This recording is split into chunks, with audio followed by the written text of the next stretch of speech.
నమస్కారం ఈటీవీ 360కి స్వాగతం ముందుగా ప్రధాన అంశాలు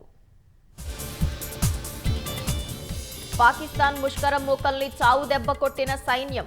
80 మంది ఉగ్రవాదుల హతం భారీ సంఖ్యలో క్షతగాత్రులు 9 ఉగ్ర స్థావరాలను కూకటి వేళ్లతో పెకిలించిన ఇండియన్ ఆర్మీ బూడిదగా మారిన అజ్మల్ కసబ్ శిక్షణ పొందిన కేంద్రం ఆపరేషన్ సింధూర్ నేపథ్యంలో ఇవాళ అఖిలపక్ష సమావేశం పాకిస్తాన్పై చర్యల్ని వివరించనున్న కేంద్రం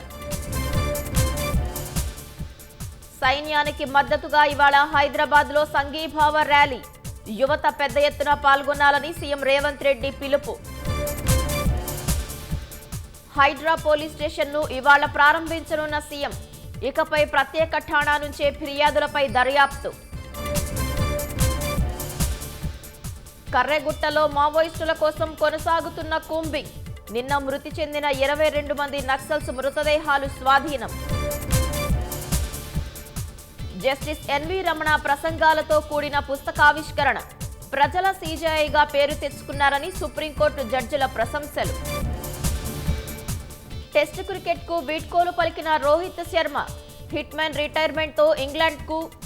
సిరీస్కు కొత్త సారథి